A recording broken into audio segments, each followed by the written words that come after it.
नमस्कार, मैं हूं आपके साथ अंकिता पाल। बुलेटिन की शुरुआत करते हैं। उत्तर प्रदेश के मुख्यमंत्री योगी आदित्यनाथ ने आगामी जनवरी में पूरे राज्य में सड़क सुरक्षा माह मनाए जाने का निर्देश दिया है। इस दौरान 4 ई मॉडल शिक्षा, प्रवर्तन, अभियंत्रण और आपातकालीन देखभाल पर ध्यान दिया जाएगा।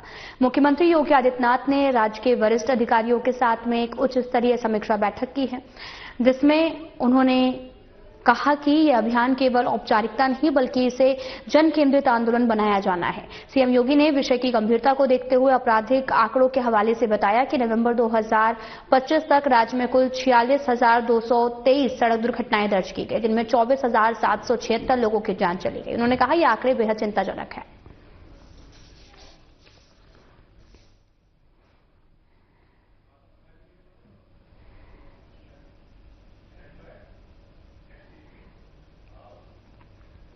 उत्तर प्रदेश के मुख्यमंत्री योगी आदित्यनाथ ने युवा सहकारी सम्मेलन और उत्तर प्रदेश कोऑपरेटिव एक्सपो 2025 के उद्घाटन कार्यक्रम में शिरकत की है। इस दौरान उन्होंने अपने संबोधन में कहा कि प्रदेश के अंदर भंडारण, ऊर्जा, इंफ्रास्ट्रक्चर के लिए कोऑपरेटिव क्षेत्र में व्यापक परिवर्तन देखने को मिला है। जानते हैं कि सहकार से समृद्धि ये प्रधानमंत्री जी का विजन है और प्रधानमंत्री जी के इस विजन के अनुरूप समाज की सहभागिता के माध्यम से समृद्धि के नए सोपान को स्थापित करने के लिए प्रधानमंत्री मोदी जी ने देशवासियों को पहली बार केंद्र सरकार ने अपना सहकारिता का एक नया मंत्रालय गठित किया।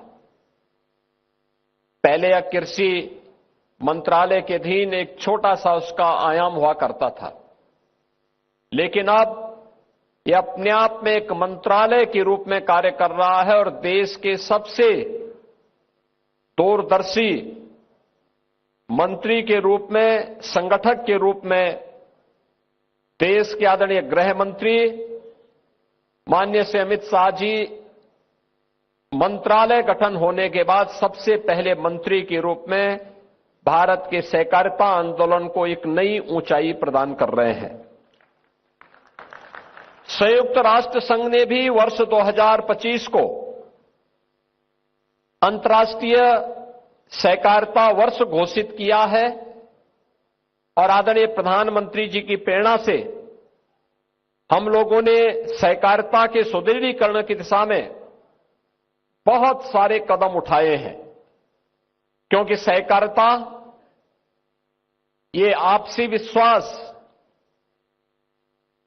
सामाजिक समता और आत्मनिर्भरता की गारंटी भी है। राष्ट्रीय सहकारिता नीति 2025, जिसे आदरणीय प्रधानमंत्री जी ने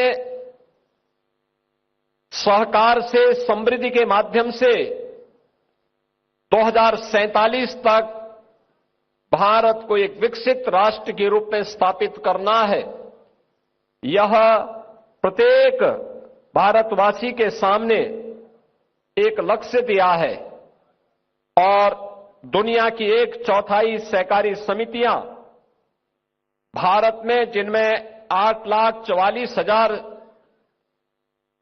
प्लस समितियां हैं, 30 करोड़ से अधिक सदस्य, यह इस पूरी अभियान में एक सामूहिक शक्ति के रूप में अपना योगदान देने के लिए तत्पर है। आपने देखा होगा पिछले 11 वर्ष में हमने बदलते हुए भारत को देखा है। तकनीक का उपयोग करते हुए कैसे हम अपने जीवन को सरल कर सकते हैं, भ्रष्टाचार मुक्त व्यवस्था दे सकते हैं। डिजिटलीकरण, ई गवर्नेंस और पारदर्शी नीतियों में के माध्यम से आज सहकारिता क्षेत्र में भी सुशासन और जवाबदेही सुनिश्चित होने की कार्रवाई आगे बढ़ी है।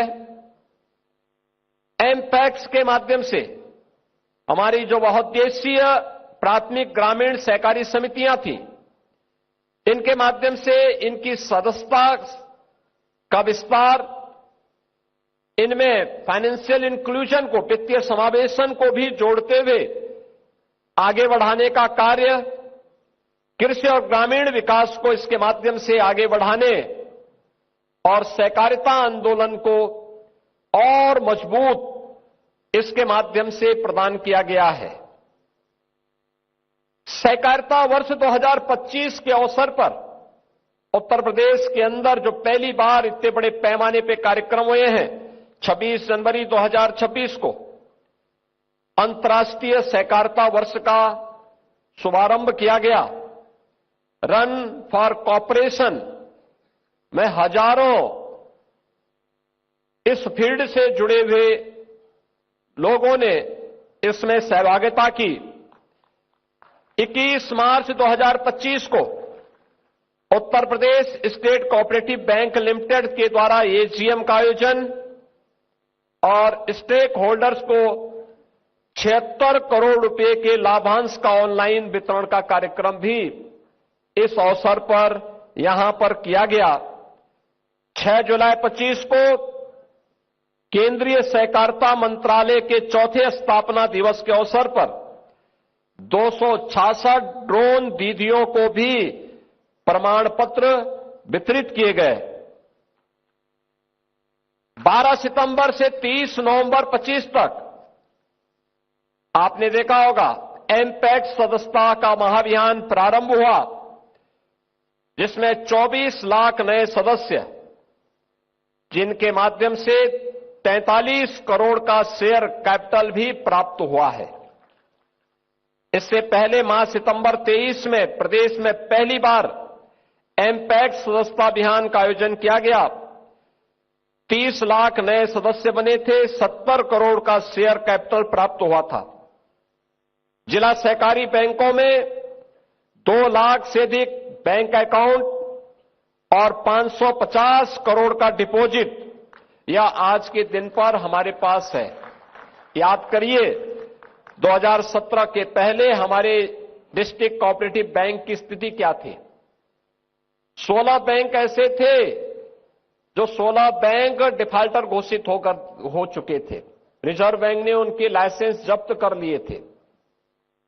लेकिन अब उत्तर प्रदेश के कोऑपरेटिव बैंक डिफाल्टर नहीं है। अब ये बैंक बीमार नहीं है, बल्कि स्वयं तो स्वस्थ है ही, बल्कि कोऑपरेटिव से जुड़े हुए अपने सभी सदस्यों को हर किसान की समृद्धि में भी अपना योगदान दे रहे हैं। और अभी आपने देखा होगा शासन की योजनाओं को भी प्रभावी ढंग से आगे बढ़ाने में युवा उद्यमी स्कीम को कैसे आगे बढ़ाया जाना है, अभी इसके माध्यम से भी आपने देखा होगा कैसे ये कार्य हो रहा है। और इसीलिए अभी उत्तर प्रदेश सरकार ने यह भी निर्णय लिया था कि एमपैक्स को 10 लाख रुपए तक का ब्याज मुक्त ऋण की सीमा, इसको भी हमने दिया है, जिसमें 6,760 एमपैक्स को उर्वरक व्यवसाय हेतु 10 लाख रुपए ब्याज मुक्त ऋण स्वीकृत किया गया है। इससे उर्वरक निरंतर आपूर्ति सुनिश्चित हुई है। और मेरा प्रदेश के अंदर जितनी भी हमारी, देखो एक अवसर होता है, हम लोगों ने प्रयास किया है कि जितना भी प्रदेश के अंदर फर्टिलाइजर, केमिकल और पेस्टिसाइड का वितरण होता है, इसमें से कम आधा तो कोऑपरेटिव से जुड़े हुए एमपैक्स के माध्यम से, साधन सहकारी समितियों के माध्यम से वितरित हो। लेकिन इसके लिए आपको अपने लोगों को, अपनी मैन पावर को वहां पूरा करना पड़ेगा। प्रत्येक इसमें अगर आप ये व्यवस्था सुनिश्चित करेंगे तो अन्नदाता किसान आपके साथ जुड़ेगा, आपकी सदस्य संख्या बढ़ेगी, आम अन्नदाता किसान का विश्वास इसमें आपको सुदृढ़ होगा और आपके शेयर को बढ़ाने में, आपके लाभांश को बढ़ाने में भी इससे मदद मिलेगी। एमपैक्स द्वारा 6,400 करोड़ का व्यवसाय किया गया, 191 करोड़ का विशुद्ध मुनाफा भी इसके माध्यम से उनके द्वारा कमाया गया। इस ऋण सीमा को आगे बढ़ाने की दिशा में भी हम लोगों ने कार्रवाई आगे की है। कि अभी तक हमने 10 लाख तक किया है, आने वाले समय में हम इसको 15 लाख तक का गारंटी मुक्त ऋण देने की दिशा में भी कदम बढ़ाएंगे। लेकिन सबसे पहले हमें जो हमारी एमपैक्स में जो रिक्तियां हैं, जो मैन पावर की कमी है, जो कभी कभी हमें दिखाई देती है, इसको पूरा करवाएं, और इसको हम पूरा कर लेते हैं तो फिर आने वाले समय में इन चीजों को हमें और आगे बढ़ाने में मदद मिलेगी। 161 एमपैक्स ने जन औषधि केंद्र के रूप में भी सस्ती दवाइयां यानी जेनरिक दवा उपलब्ध करवाने की वहां व्यवस्था की है, जिसके माध्यम से भी 1,86,00,000 रुपए का से अधिक का उन्होंने अब तक व्यवसाय भी किया है। इसके साथ ही प्रदेश के अंदर भंडारण, ऊर्जा और इंफ्रास्ट्रक्चर के लिए भी कोऑपरेटिव क्षेत्र में व्यापक परिवर्तन हम सबको देखने को मिला है। भारत सरकार की जो विभिन्न योजनाएं हैं, उनके माध्यम से कोठवा पांडे एमपैक्स ने 1500 मीट्रिक टन क्षमता का गोदाम बनाया है, जो सबसे बड़ा गोदाम के रूप में इस क्षेत्र में मौजूद है। और मुझे लगता है किसी भी कोऑपरेटिव के द्वारा बनाए गए बड़े गोदाम में उसकी गिनती होती है। 25-26 में 24 नए पैक्स के द्वारा भी ऐसे स्टोरेज बनाने की कार्रवाई आगे बढ़ रही है। 502 एमपैक्स में सोलर रूफटॉप पैनल की भी स्थापित करने का कार्य पूर्ण किया गया है। और इस कार्यक्रम को आगे बढ़ाते हुए जितने भी हमारे पुराने और जर्जर वेयर हाउस थे, उनकी मरम्मत के लिए प्रत्येक एमपैक्स को 10 लाख रुपए तक की वित्तीय सहायता, अब तक 70 करोड़ से 980 एमपैक्स को सुदृढ़ीकरण करने का कार्य हुआ है। 25-26 में 30 करोड़ इसमें अतिरिक्त प्रावधान भी हम लोग इसके साथ किए हैं। एमपैक्स के उन्नयन के लिए 800 से अधिक नवगठित एमपैक्स को सरकार के द्वारा वित्तीय सहायता भी प्रदान की जा रही है। 1 लाख रुपए के मार्जिन मनी के साथ 1 लाख रुपए की जो आधारभूत संरचना है, जैसे पीने का पानी, वहां पर शौचालय, फार्मर शेड, कंप्यूटर, रैक और अन्य जो भी वहां की आवश्यकता है इसके अनुरूप वहां पर यह कार्रवाई हम लोगों के द्वारा तेजी के साथ आगे बढ़ाने का कार्य भी इसको तेजी के साथ आगे बढ़ाया गया है।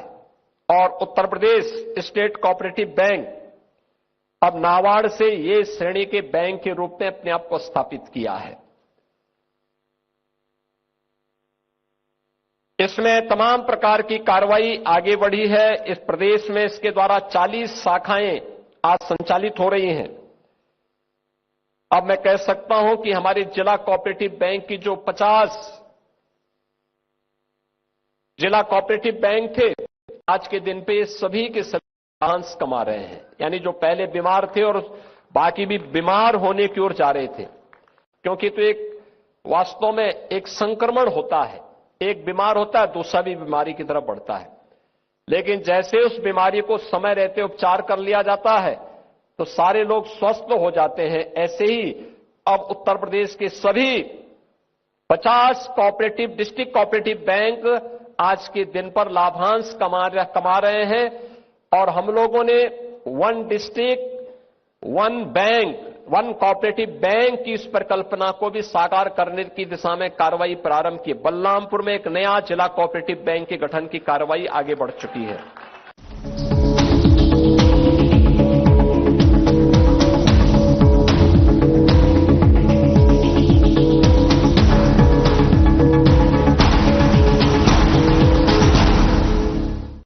क्या आप जिम जाते हैं, कसरत करते हैं, फिर भी आपकी सेहत नहीं बनती? काजू, बादाम, किशमिश, मेवे, प्रोटीन के डिब्बे खाते हैं, फिर भी कुछ असर नहीं होता? तो इसका मतलब है आपका पाचन तंत्र खराब है। और जब तक के पाचन तंत्र दुरुस्त नहीं होगा, आप जितना मर्जी अच्छे से अच्छा खा लो, आपकी सेहत नहीं बन सकती।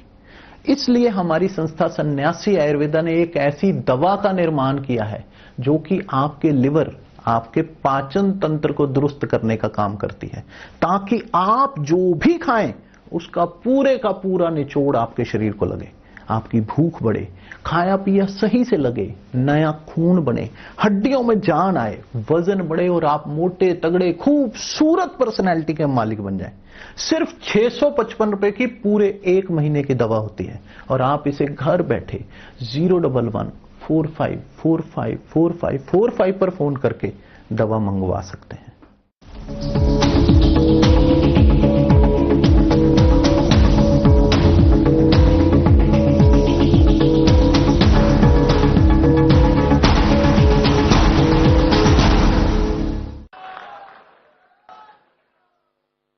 चौबीस 25 में 162 करोड़ 2 लाख रुपए का लाभ भी हमारे कोऑपरेटिव बैंक ने कमाया है और अब इसमें हम लोगों के द्वारा तेजी के साथ आगे कार्य हो रहा है।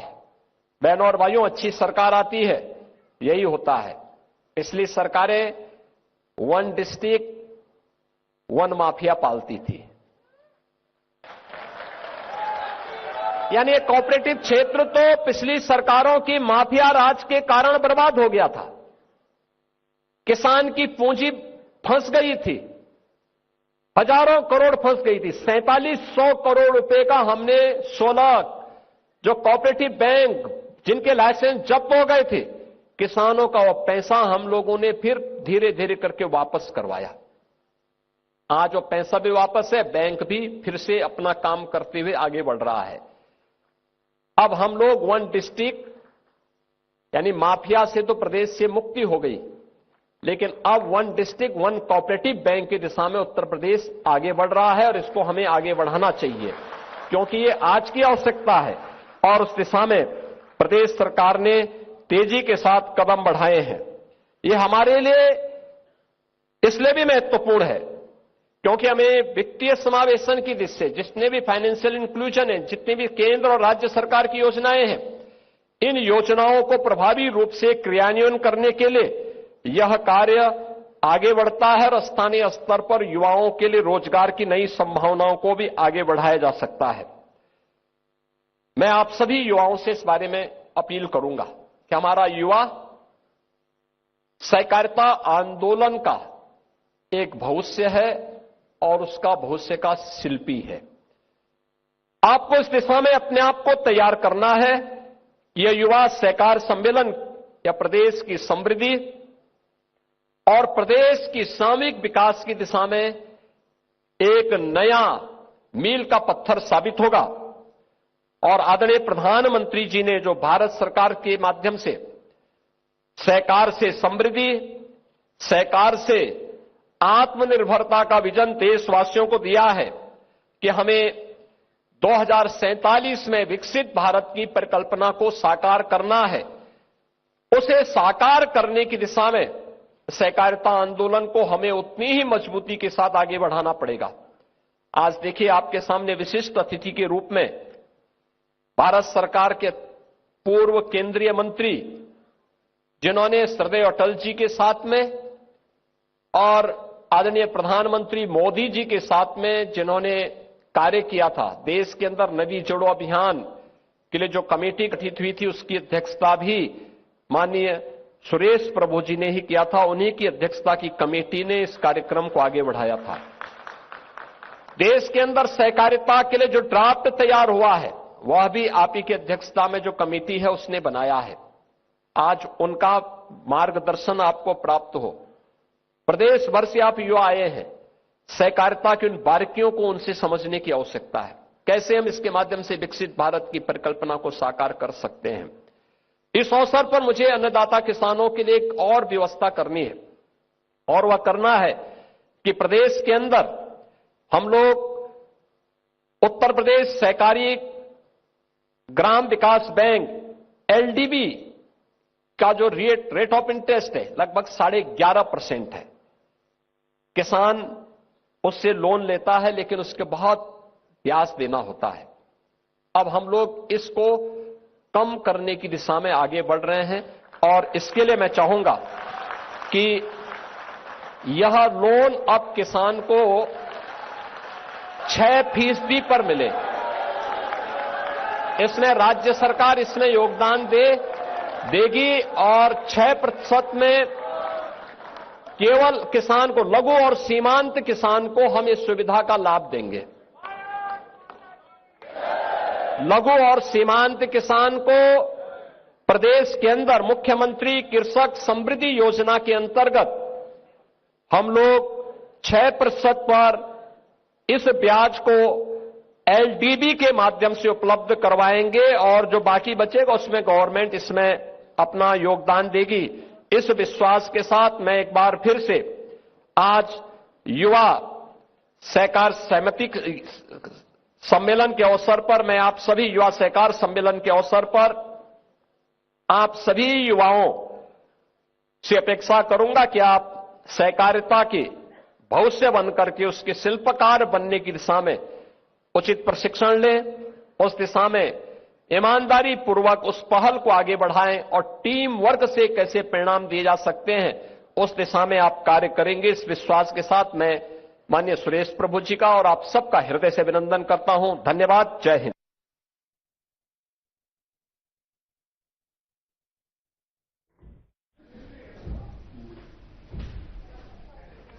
तो आपको बताते चलें कि कोऑपरेटिव एक्सपो 2025 का उद्घाटन किया है, जहां पर युवा सहकार सम्मेलन 2025 का शुभारंभ हुआ। कोऑपरेटिव एक्सपो 2025 का उद्घाटन हुआ। इस दौरान कार्यक्रम में सीएम योगी आदित्यनाथ पहुंचे और इस दौरान उन्होंने लोगों को संबोधित भी किया है।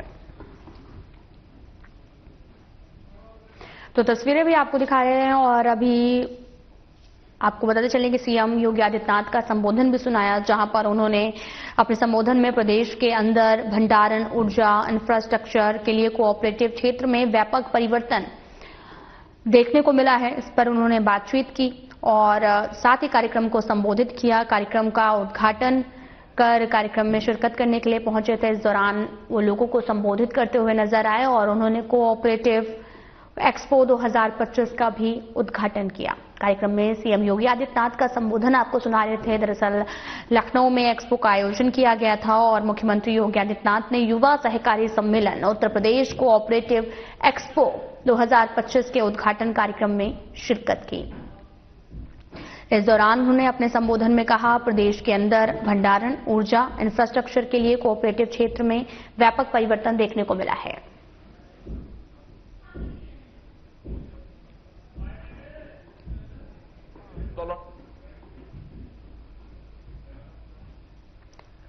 संयुक्त राष्ट्र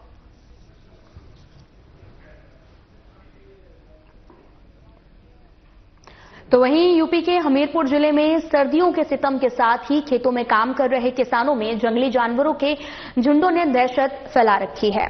हमलावर सियार से लेकर फसलों को नुकसान पहुंचे, वहीं नीलगाय खुलेआम खेतों में घूमते हुए देखी जा रही, जो किसानों के लिए जान के साथ में फसल को नुकसान पहुंचा रहे हैं। जिला मुख्यालय के यमुना नदी और बेतवा नदी के संगम तट किनारे इस समय जंगली जानवरों की चहलकदमी से किसान दहशत में हैं और सियारों के झुंड, नीलगायों के झुंड अक्सर लोगों को दिखाई दे रहे हैं, जिसके चलते किसानों को खेतों में जाने में भी आपको बताते चले कि अक्सर जो है दिखाई दे रहे हैं, जिसके चलते किसानों के खेतों में जाने से डर लग रहा।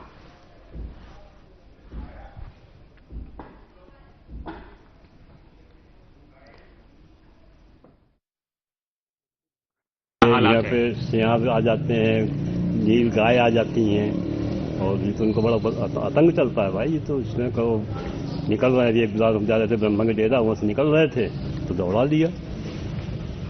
ये तो हावी मतलब ये तो जंगली जानवर हैं, किसी टाइम कर सकते हैं। ये तो सर्दी में कुछ ज्यादा निकलते हैं, ज्यादा निकलते हैं भाई, इनको सर्दी लगती है।